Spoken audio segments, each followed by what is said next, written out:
Well, thank you very much. It's an honor to have President Zelensky of Ukraine, and we've been working very hard, very close. So we've actually known each other for a long time. We've been dealing with each other for a long time, and very well. We had a little negotiation spat, but that worked out great, I think, for both countries, I think for the world, actually, beyond both countries. And we have something that is a very fair deal, and we look forward to getting in and digging and working and getting some of the rare earth. But it means we're going to be inside, and it's a big commitment from the United States, and we appreciate working with you very much. And we will continue to do that. We have had some very good discussions with Russia. I spoke with President Putin, and we're going to try and bring this to a close. It's something that you want and that he wants. We have to negotiate a deal. But we've started the confines of a deal, and I think something can happen. The big thing is the number of soldiers, mostly at this point, but soldiers being killed. We're losing thousands of soldiers. So on both sides, we're losing a lot of soldiers, and we want to see it stop. And we want to see the money get put to different kinds of use, like rebuilding. And we're going to be working very hard. But we've had a lot of very good conversations. I will say until we came along, the Biden administration didn't speak to Russia whatsoever. They didn't speak to anybody. They just allowed this to continue. And I will say that, I'll say in front of you, you've heard me say it 1,000 times, if I were president, this war would have never happened. We would have had a deal negotiated for you without having to go through what you've gone through. But your soldiers have been unbelievably brave. We've given them great equipment, but somebody has to use the equipment. They've been unbelievably brave, and we give them great credit. This was supposed to be over very quickly, and here we are 3 years later. So I give tremendous credit to your generals and your soldiers and yourself in the sense that it's been very hard fighting, very tough fighting. They're great fighters. And you have to be very proud of them from that standpoint. But now we want to get it over with. It's enough, right? We want to get it over with. So it's an honor to have you here. Thank you very much for coming. We're going to sign the agreement at the conference in the East Room in a little while, right after lunch. And we'll be having lunch together. We're also discussing some other things. And we appreciate everybody being here. It's somewhat of an exciting moment, but the really exciting moment is when they stop the shooting and we end up with a deal. And I think we're fairly close to getting that, and an honor to have you. And please, I'd like to say something. Yeah, thank you so much, Mr. President. Thank you for the invitation. And really, I hope that this first document, will be first step to real security guarantees for Ukraine, our people, our children. I really count on it. And of course, we count that America will not stop support. Really, for us, it's very important to support and to continue it. I want to discuss it with details further during our conversation, and of course, the infrastructure or security guarantees. Because for today, I understand what Europe is ready to do. And of course, I want to discuss with you what the United States will be ready to do. And I really count on your strong position to stop Putin. And you said that enough with the war. I think that is very important, Ben, to say these words to Putin at the very beginning of war, because he is a killer and terrorist. But I hope that together we can stop him. But for us, it's very important to, to save our country, our values, our freedom, and democracy, and of course, no compromises with the killer about our territories. But it will be later. And of course, what I wanted, we spoke about it by phone with you, about the drones production. We have very good drones production. I think the best one in the world for today because of the war. Yes, and of course, we need very much the air defense. You have the best air defense in the world, and really you helped us under attacks of Russians. And I want to speak how we can exchange the licenses. We're open to share the licenses of all our drones with you, of course, with the United States. And we need licenses for quick production of air defense. Even after the war, we need our nation to be calm, that we are secure. So that's why we need this air shield. And of course, about this I want to speak about the contingents. I think that France and UK already spoke to you, and we know that Europe is ready, but without the United States, they will not be ready to be as strong as we need. And the last point, last not least, about exchange, about our people and children. And you know that these crazy Russians, that they stolen 20,000 of children, Ukrainian children. They changed their names, they changed their, their families, relatives, and now they're in Russia. We want to bring them back, and really, it's a big, big dream, task, and goal for me, and our warriors. By the way, Mr. President, we exchanged, released more than 4,000 warriors from Russian prison, but there are thousands more in the prison. I wanted to share with you some images. How it's I've just can I now? Yeah, please. Some minute, 1 minute, 1 minute. Just you to understand in what circumstances, in what situation they are, and what the attitude of Russia to our prisons. That guys, just you before and after. And you see before and after, just you to understand. Now thousands of such guys, ladies and men, there, and that, so they don't eat, they beat them, and they, do a lot of, bad things. So out of, even during the war, there are rules. Everybody knows there are rules during the war. These guys, they don't have any rules. You see that 50, 60 kilograms left, and a lot of such things. And I didn't want to show you what the changes with images of children, because I will just share with you. And I mean, it's looking tragic. Yep, that's tough stuff. Yeah, I wanted very much to give you, and you see. Yeah. This is pastor, by the way. They stolen pastors, because it's not Russian church. They stolen pastors and moved pastors to the prison. At the end of last year, we brought 3 pastors, and we could exchange them. And this is pastor, you see. Yeah, that's tough. Yeah, so I mean, this I wanted to show you, and this. So thank you very much. We want to get that ended, right? Yeah, of course. We And want. I think we will. And We have to, of course. do you have any questions, please? Mr. President, Thank you, Mr. President. With the, how much money is the U.S. going to put into the fund that is being created today, and how does this provide long-term security for Ukraine? Well, we don't know exactly how much, because we're going to be putting some money in a fund that we're going to get from the raw earth that we're going to be taking and sharing in terms of revenue. So it's going to be a lot of money will be made from the sale and from the use of raw earth. And as you know, our country doesn't have much raw earth. We have a lot of oil and gas, but we don't have a lot of the raw earth.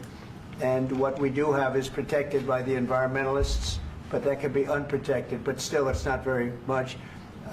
They have among the best in the world in terms of raw earth. So we're going to be using that, using it for all of the things we do, including AI and including weapons and the military, and it's really going to very much satisfy our needs. So it's something that just worked out really well. We have a lot of oil, and we have a lot of gas, we have a lot, but we don't have raw earth.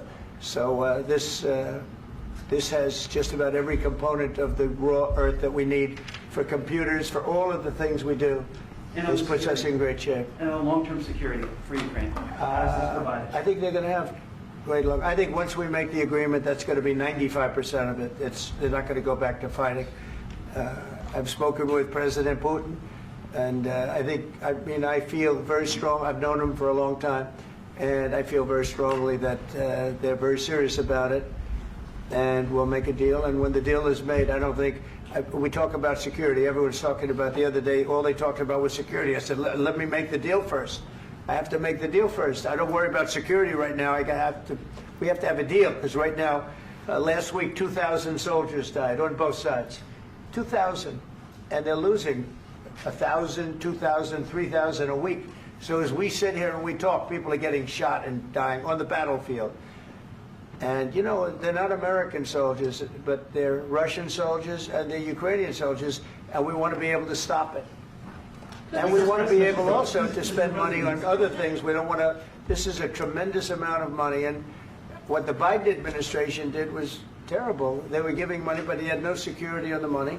Europe, as you know, gave much less money, but they had security. It was in the form of a loan. They get their money back, and we didn't. And now, at least we're protected because the American taxpayer has to be protected too. But this is an incredible agreement for Ukraine because we have a big investment in their country now, and what they have, very few people have. And we're able to really go forward with very, very high-tech things and many other things, including weaponry that we're going to use in many locations, but that we need for our country. Mr. President, This allows us to do that. will you continue I'm sorry. sending military aid? Yes, go ahead, please. If I can just, yes. In the document, there is one of the very important points.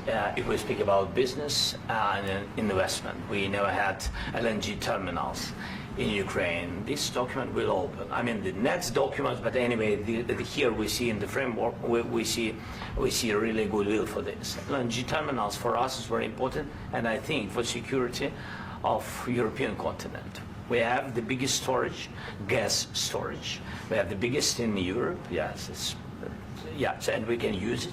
Use it for LNG. Use it for LNG, and we will do it. And really, we can help Europe because Europe really helped. President Trump said that they made less support, but they are our friends and they are our very supportive partners. They really gave a lot, Mr. President. They did. They gave a lot, but they gave much less. No. Much less. No. No. No. Okay. Okay.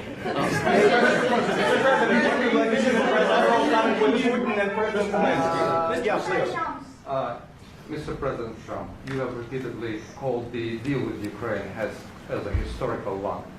And as a President of the United States, you make historical decisions in other issues which affect America and other world. So what place in the world history do you want to take? And do you associate yourself with any famous historical figures? Yeah, I'd say George Washington, Abraham Lincoln. I would say I'm far superior to George Washington and Abraham Lincoln. Now, you know I'm only kidding, right? Because when I say that, the fake news is going to go wild. They're going to say he considers himself to be better than Washington. But you never know. You never know. I don't compare myself to anybody. I'm here to do a job. We've had a great 35 days or whatever it might be, a month, a little more than a month. We've accomplished tremendous amounts. Not only this would be a very great achievement if we could get the war stopped and get them back to normalization. I think that's going to happen. We've had very good talks on both sides, as you know. But I think we've done a very good job, just generally. If you look at all of the things we've done in 30 days, they're saying there's never been a opening for a president. The first month, there's never been a first month like we've had. And this is one of the very important things. This, to me, is one of the most important things because we have tremendous death taking place as we speak, and I don't want to have that. You know, think of the parents, whether they're in Russia or Ukraine, think of the parents of all these people being killed needlessly. They came to our territory. Should have never started. This would have, if I were president, this would have never started. Mr. President, where about your commitment? Mr. President, will you continue sending military aid to Ukraine after the U.S. signs this agreement with Ukraine? Yeah, we're going to be continuing. To President Zelensky, do you feel like the U.S. is on your side, that President Trump is on your side at this moment? What do you think? He wants to know, do you think that, sort of a stupid question. I guess we wouldn't be here if I wasn't. I think that the United States on our side from the very beginning of occupation, and I think that President Trump on our side, and of course, I'm sure that the United States President will not stop support. This is crucial for us. It's important for us. Yes. And Putin, the president speaks about the people and the soldiers which are dying, but they came to our territory, they came to our land. They began this war, and they have to stop. And I think this is the question, with really the most important question. Can President Trump, I hope yes, with some other allies, to stop Putin, withdraw these enemies, our enemy, withdraw these troops from our land? And I think that you asked about the history, I think that if President, or when, he will stop Putin, if President Trump will bring peace to our country, I think he will be on this wall. We've had very, very good talks. What about military aid to Ukraine? President Zelensky just said that there will be no compromises with Vladimir Putin. I just wanted to ask both of you, firstly, are there compromises that you think that President Zelensky is going to have to make? And President Zelensky, is there anything that you might be thinking that you may be able to offer or bring to the table, for example, elections? Thank you. I think you're going to have to always make compromises. You can't do any deals without compromises. So certainly he's going to have to make some compromises, but hopefully they won't be as big as some people think you're going to have to make. That's all. That's all we can do. I'm here as an arbitrator, as a mediator to a certain extent between two parties that have been very hostile, to put it mildly. They've been very hostile. There's been a vicious war. There's been a vicious war. You know, it's a very level battlefield, and those bullets go out, and as I've said many times, we were talking about it with Pete, many times the only thing stopping those bullets is a human body. And in the case we're talking about, generally young human bodies are stopping a lot of bullets. It's dead level. That's why it's great farmland. It's great land. It's great farmland, but there's very little protection against the bullets that are being, and other things that are being shot. So all I can do is see if I can get everybody at the table and get an agreement. And I think we're going to end up with an agreement. Otherwise, I wouldn't probably be even here today. Mr. President, I've got two questions for you. You think ultimately your legacy will be the peacemaker and not the president that led this country into another war and ended foreign wars? And I've got a question. I hope it will. I mean, I hope I'm going to be remembered as a peacemaker. This would be a great thing if we could do this. I'm doing this to save lives more than anything else. Second is to save a lot of money, but I consider that to be far less important. So I hope I'm going to, thank you, Brian, for that question. It was a nice question. I hope I'll be known and recognized as a peacemaker. This would be a great thing to solve. This is a very dangerous situation. You know, this could lead to a third world war. This was headed in the wrong direction.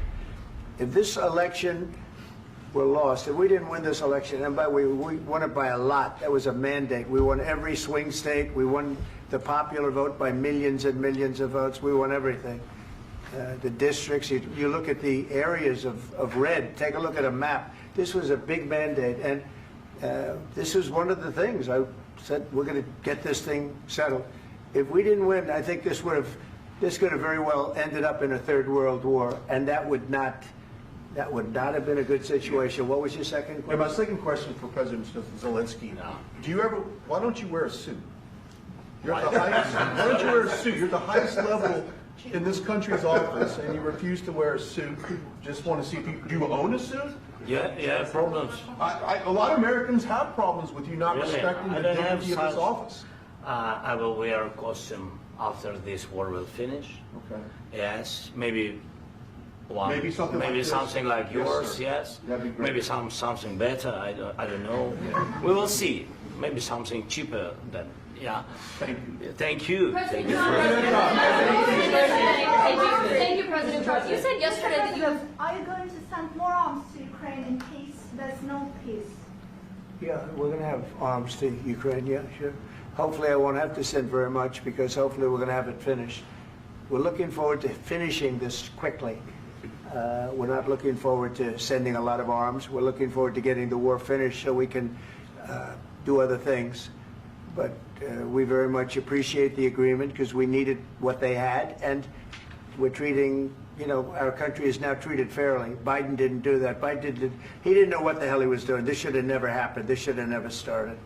But, you know, sure, the answer is yes, but hopefully we won't have to send much because I'm looking forward to getting it done quickly, very quickly. Does that mean you'll provide security guarantees, Mr. President? I don't want to talk about security yet because I want to get the deal done. You know, you fall into the same trap like everybody else. 1,000,000 times you say it over and over. I want to get the deal done. Security is so easy. That's about 2% of the problem. I'm not worried about security. I'm worried about getting the deal done. The security is the easy part. Security is very nice. Everybody stopped shooting. And now will Europe put people there? I know France is going to. I know the UK is going to. I know other countries are going to, and they happen to be right next door. We haven't committed, but we could conceivably. You know, we have security in a different form. We'll have workers there digging, taking the raw earth so that we can create a lot of great product in this country. So in that sense, you have something, but we haven't determined that yet. I will say, in speaking to France and in speaking to, and they were here, as you know, last week and just the other day, they have committed to a lot of security. I don't think you're going to need much security. I think once this deal gets done, it's over. Russia's not going to want to go back, and nobody's going to want to go back. When this deal ends, I really believe this deal is going to be over. Yeah, please go ahead. Go ahead. Thank you, Mr. President, thank you. You had President Macron and Keir Starmer at the White House this past week, both of whom praised your courage and conviction to lead the pathway towards peace. Yes. Part of that involved, though, re-engaging Russia in diplomatic relations, something that previous leaders lacked the conviction to do so. What gave you the moral courage and conviction to step forward and lead that? Well, I love this guy. Who are you with? One American News, sir. Well, that's why I like him. One American News does a great job. I like the question. I think it's a very good question. It's a pathway to peace. It's a pathway to getting something solved. And I feel that as the head of this country, I have an obligation to do that. Plus, you know, we're very much involved. We got involved. It's too bad we got involved because there should have been no involvement because there should have been no war. And there shouldn't have been October 7th. That would have never happened. As you know, Iran was broke. They had no money to give to Hezbollah. They had no money to give to Hamas. They were stone cold broke. And then under Biden, they became rich as hell. They went from no money to $300 billion in a period of 4 years. And they gave a lot of that money away, and you see what happened. And that's a real mess also that we hope to be able to solve. But no, I appreciate your question very much. I feel I have an obligation to try and do something to stop the death. If I can answer, yes, if I can answer, sorry, please. And I do like your clothing, by the way. Yeah, really? Even though I think he's a great guy, by the way. But I don't know if you two like each other. But you know what? I think he's dressed. I like this guy. I think he's dressed beautiful. So I have more serious things than answer on such questions. Sure, I will answer on more serious good questions statement. if I can. Yeah. So please, about security guarantees and about just ceasefire. We can't just speak about ceasefire and speak and speak. It will not work. Just ceasefire will never work because I'm like a president. I have this experience, and not only me. Ukraine before my presidency, from the 2014, Putin broken 25 times. 25 times he broken his own signature. 25 times he broken ceasefire. But he never broke to me. He never broke to me. No, you were the president. You were the president during. He never broke to me. In 2016, you've been the president, Mr. President. You've been the president, but he had, of course, not with you, but he had during those periods. He had conversations with our side, and we had Normandy format. You know, the France, Germany, Ukraine, and Russia, and he broken 25 times. That's why we will never accept just ceasefire. It will not work without security guarantees. Security guarantees, maybe President is right about this document and other, but this document is not enough. Strong army is enough because his soldiers afraid, Putin's soldiers afraid of our soldiers when we're strong enough. If we are not strong enough, if we are empty, if our storage is empty, we can't defend our land. Today, you know, he knows that we have, all the world knows that we have meeting, yes? Why he's using ballistic? Putin today using ballistic on our hospitals, schools, and etc. Ballistic. So he knows that we are here and that President Trump is really have goodwill to stop this war. And you hear now the president. So why he's using? So he doesn't want to stop. He doesn't want. But I hope that we will do it. Really, we'll do it. Security. When we speak about security guarantees, when the Europeans are ready for contingents, they need USA backstop. If there will not be United States, we will not never have any contingents, strong contingents from the Europeans, because they don't want to divide alliance connection between the United States and the main and strongest ally and Europeans. And this is crucial, this is important. That's what we want to speak about very much. This is very important. And air defense. So air defense, really, we have big deficit with all these systems, and we need to provide this. We need it very much. Otherwise, Putin will never stop, and will go further and further. He doesn't want. He hates us. You know, it's not about me. He hates Ukrainians. He thinks that we are not a nation. He thinks, and he shared these thoughts. I think maybe with your team also. I don't know, but with all the Europeans, in media, officially and not, he always said that there is no such country, such nation, such language, and such life like Ukrainian. No, he really doesn't respect all the Ukrainians, and he wants to destroy us. And you are right, Mr. President.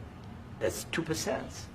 This document, maybe other documents, it's a very good start, very good, but it will not enough to stop this person. Should Russia pay to rebuild Ukraine? Mr. President, after Should Russia pay to rebuild Ukraine? They have to pay. This question, This is the rule. This is the rule of the war. This is the rule of the war. During all the centuries, all the history, this is the rule of the war. Who began, those pay. Do you agree This with is the rule. Putin began this war. He has to pay all money for innovation. He has to pay. Of course, some Russian assets, what we have in Europe, about 300 billion, we can use them. We can use for innovation and buy military support from the United States also. We can do it, but it's not enough.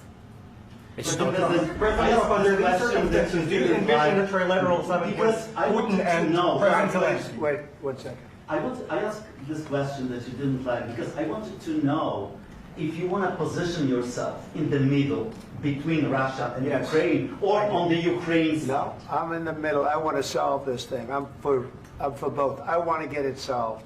And it's wonderful to speak badly about somebody else, but I want to get it solved. If we can solve it, great. If we can't solve it, they're going to have to fight it out, and who knows what's going to happen. But I want to see it get solved. May I follow up? One more question about U.S. troops in Europe. After Russian invasion of Ukraine, your predecessor sent additional troops to Eastern Europe, including Poland, my country. Yeah. Are you committed to keeping these troops on the eastern flank of NATO in the future? I'm very committed to Poland. I think Poland has really stepped up and done a great job for NATO. They, as you know, they paid more than they had to. They are one of the finest groups of people I've ever known. I'm very committed to Poland. What about Baltics? Poland's in a tough neighborhood, you know. What about the Baltics? The Baltics, they got a lot of, it's a tough neighborhood too, but we're committed. We're going to be very committed, and we're committed to NATO. But NATO has to step up, and the Europeans have to step up more than they have. And I want to see them equalize, because they are in for far less than we're in, and they should be at least equal. You understand that? Why is the United States, we have an ocean in between, why is the United States in for so much more money and other things as Europe? With that being said, and as you said, they've also been obviously very helpful, but we have put in far more than they have, and I think they should equalize. Mr. President, Please, go Can I ahead. ask you about the agreement again today? What changed between the first time that Secretary Bessent gave President Zelensky the agreement and today for the signing? We made a deal. So What was the I'm just- deciding factor? I'm a business person. We made a deal. That's what changed. Along with minerals. I didn't think we were going to make a deal, and We ended up making the deal, so that changed. Mr. President, what and how do you envision a trilateral summit with President Zelensky and Putin? I don't know, under but these well, they circumstances? don't like each other, I can tell you that. Okay? They do not like each other. This is not a love match, and it's unfortunate. That's why you're in this situation. The United States should not have allowed this to happen, okay? The United States, run by a man that didn't know much, I'm going to be very nice, run by an incompetent person, very incompetent person, should never have allowed this to happen. I've stopped wars. I've stopped many wars. My people will tell you, I stopped wars that nobody ever heard about. I stopped wars before they ever started. You can look at some of, I could give you a lot of nations that would tell you right now they were probably going to war. I could tell you right now there's a nation thinking about going to war on something that nobody in this room has ever even heard about. Two smaller nations, but big, still big. And I think I've stopped it. But this should have never happened. Mr. President, Sorry, just a second. About any negotiations. First of all, I want really to tell you, and I think that everybody understands that Ukraine, modern Ukrainians, nobody wants to stop this war. But at the future, any negotiations, it's understandable that two sides of the war, not Russia and the United States, because this is not the war between Russia and the United States. This is war of Russia against Ukraine and Ukrainian people. So these two sides will be at the anyway will be at the negotiation table. Then of course United States, like the strongest partner of the Ukraine, and of course Europe. I think Europe is very important. I want to speak about it with the President.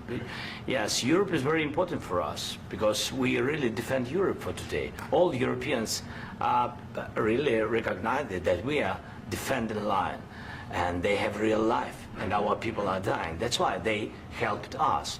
And also it's about the NATO. Yes, between, like the President said, you have big, nice ocean.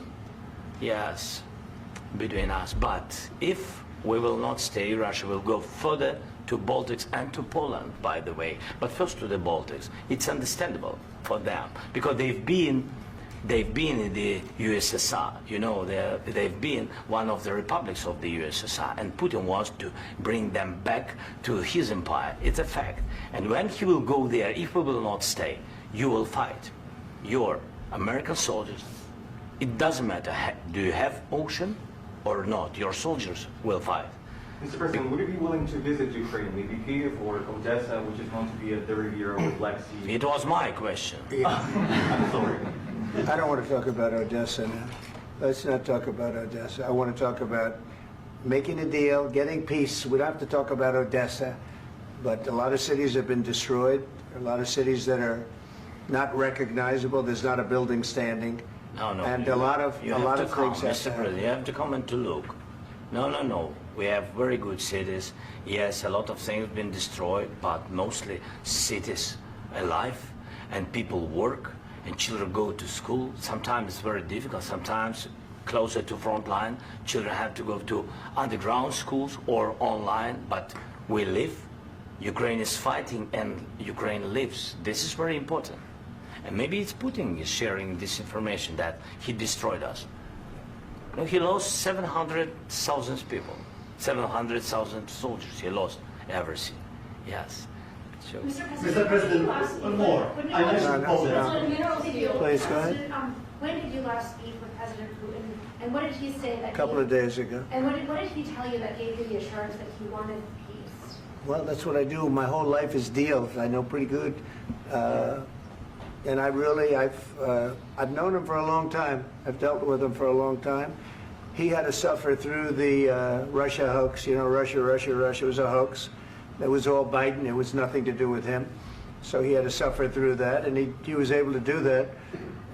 I think that he wants to make a deal, and he'd like to see it end. That's all I do. That's what I do. My whole life, that's what I do is make deals. And I'm in the middle of a mess because this is a real mess. It's a very dangerous one. If this doesn't get solved now, it's not going to get solved for a long time. So I hope we're going to get it solved. In the back, please. Thank you, Mr. President. Prime Minister Starmer claims repeatedly that his government believes in free speech and was not engaged in censorship. But his country's government arrests people for memes and thought crimes, and even more worrisome is pressuring American companies to censor Americans on its behalf. How can he be a reliable, trustworthy partner when he says things that are demonstrably false on such an important topic? Well, we actually spoke to him about that yesterday, and we thought they took it very, very much too far. JD was very strong on it. So was I. So was Marco. And we've been speaking to him about it. Marco, would you like to say something about that? Yeah, we have concerns, obviously, with the conduct of those, particularly as it impacts Americans. And there's real concern that American speech, which is online, could fall into the hands of British or any country's jurisdiction.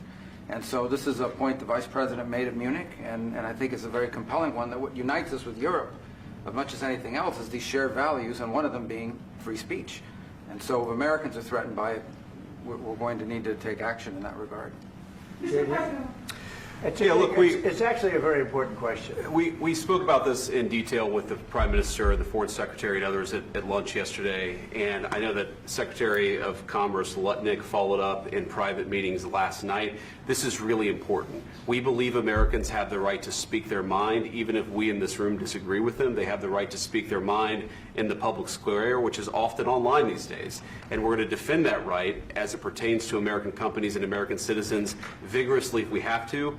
I do think that under the President's leadership, we're going to find common ground with our friends in the UK on this question, but it remains to be seen. The principle that will guide us is we believe in free speech in this country, and we'll fight for it for American citizens.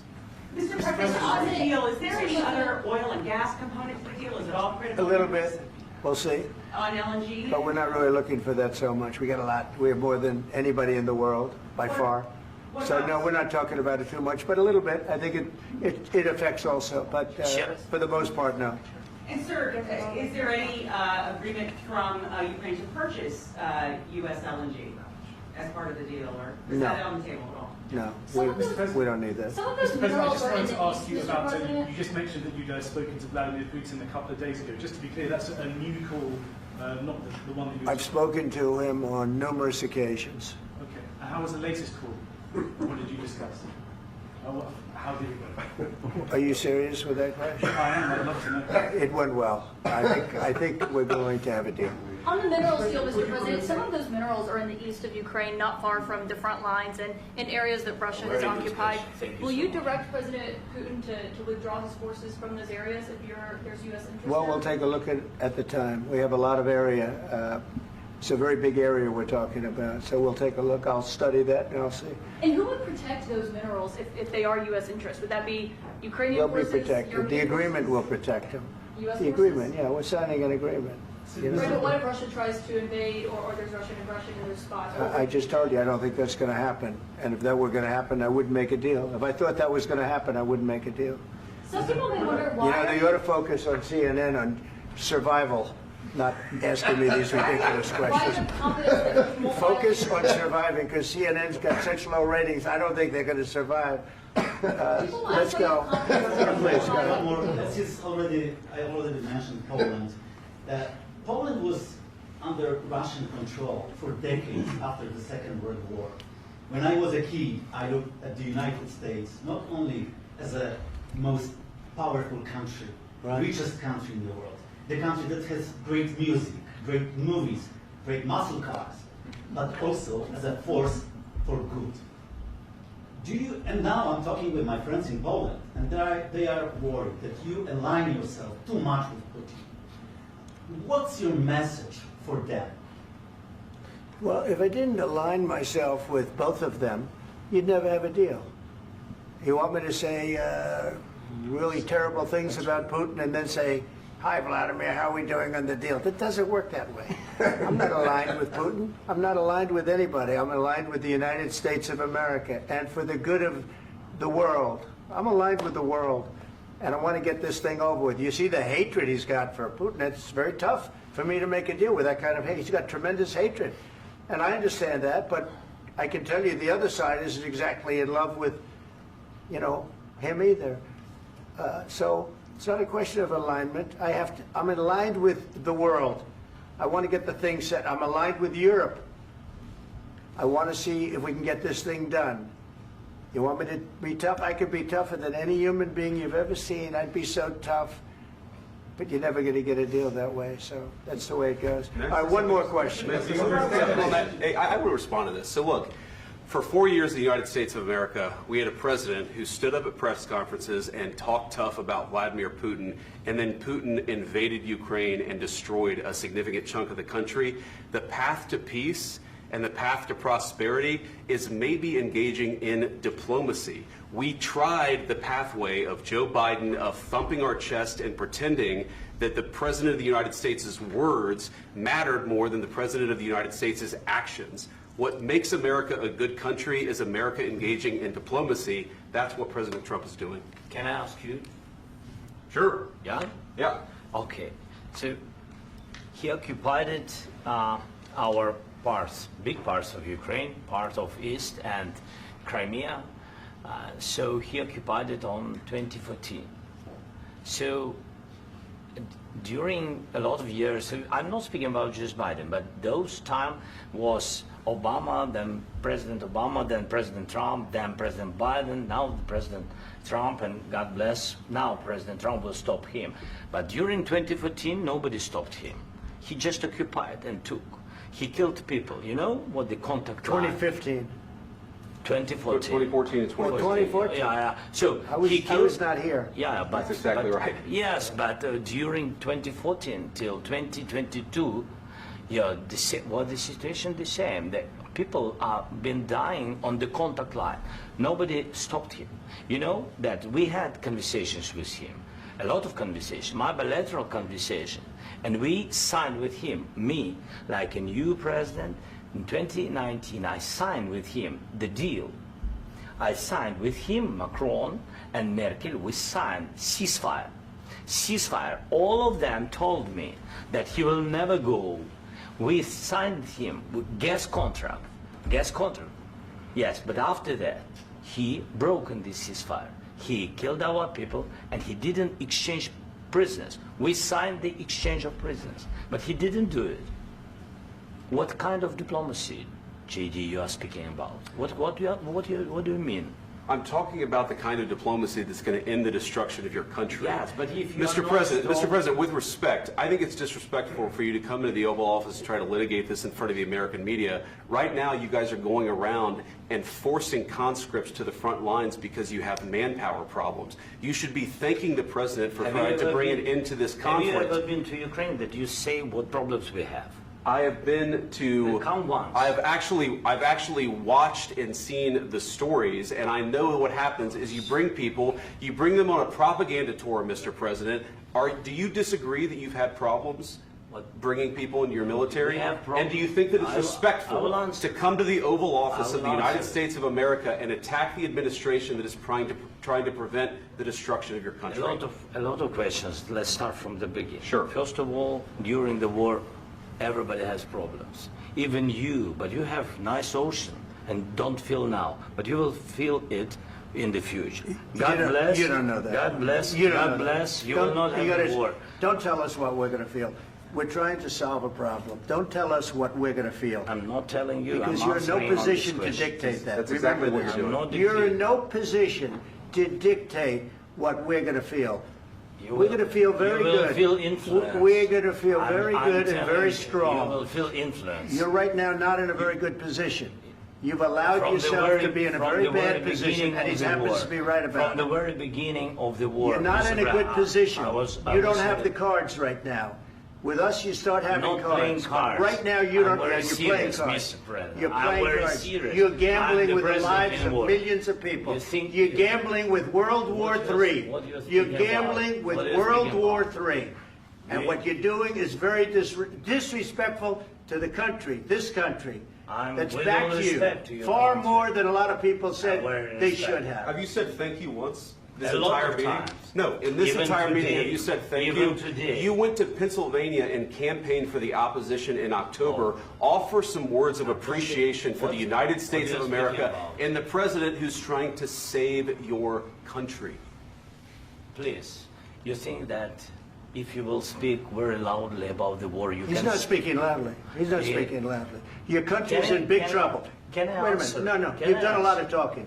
Your country is in big trouble. I know. You're not I winning. know. You're not winning this. You have a damn good chance of we are coming out staying, okay because of Mr. us. President, we are staying in our country, staying strong from the very beginning of the war. We've been alone, and we are thankful. I said thanks You haven't in been this alone. cabinet, You and haven't not been only alone. in this We cabinet. gave you, through I this said stupid president, $350 billion. You voted we gave for you your military president. equipment, You and you voted men for are your brave, president. but they had to use our military. What about West? If you didn't have You our invited military me- equipment, you invited if me you to didn't speak. have our military equipment, this war would have been over in 2 weeks. In 3 okay? days, I heard it from Putin. In 3 days, this is something Maybe new. less. In 2 weeks, of course, yes. It's going to be a very hard thing to do business like this. I Again, tell you. just say thank you. I said a lot of times that there, thank you accept to that- American people. accept that there are disagreements, and let's go litigate those disagreements rather than trying to fight it out in the American media when you're wrong. We know that you're wrong. But you see, I think it's good for the American people to see what's going on. I understand, sir. I think it's I very understand. important. That's why I kept this going so long. You have to be thankful. You don't have the I'm cards. thankful. You're buried there. Your people are dying. tell you You're again, running I low know. on soldiers. Don't- Listen, don't please, you're running Mr. low on President. soldiers. It would be a damn good thing. Mr. And then President. then you tell us, I don't want a ceasefire. I don't want a ceasefire. I want to go and I want this. Look, if you could get a ceasefire right now, I tell you, you take it so the bullets stop flying and your men stop getting killed. Of course, we want to stop the war. But you're I saying said- you don't want a ceasefire. But I said to you, I want a with ceasefire. guarantees. Because you'll get a ceasefire faster than an agreement. Ask our people about ceasefire, what they think. That wasn't doesn't with matter me. for you what- That what wasn't this with me. means.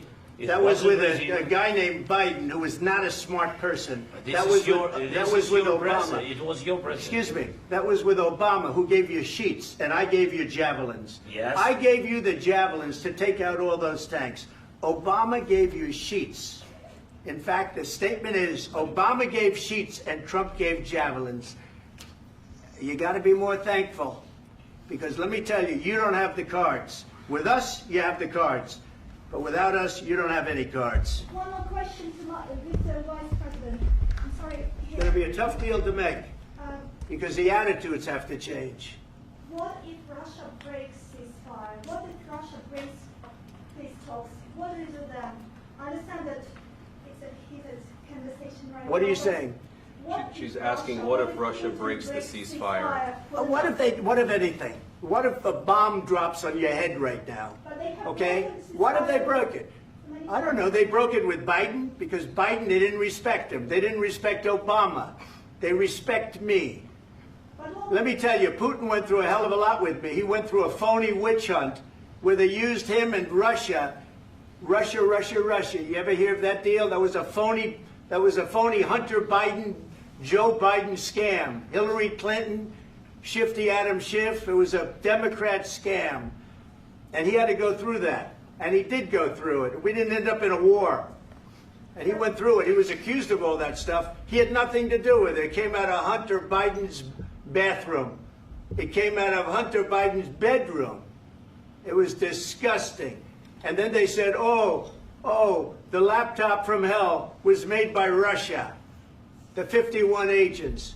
The whole thing was a scam. And he had to put up with that. He was being accused of all that stuff. All I can say is this. He might have broken deals with Obama and Bush, and he might have broken them with Biden. He did, maybe. Maybe he didn't. I don't know what happened. But he didn't break them with me. He wants to make a deal. I don't know if you can make a deal. The problem is, I've empowered you to be a tough guy. And I don't think you'd be a tough guy without the United States. And your people are very brave. But you're either going to make a deal or we're out. And if we're out, you'll fight it out. I don't think it's going to be pretty, but you'll fight it out. But you don't have the cards. But once we sign that deal, you're in a much better position. But you're not acting at all thankful. And that's not a nice thing. I'll be honest, that's not a nice thing. All right, I think we've seen enough. What do you think? Huh? This is going to be great television, I will say that. All right. We'll see what we can do about putting it together. Thank you. I need the back of this. We'll see. see, I don't. All right, guys, come on. Wait, hey, come on. Guys, come on.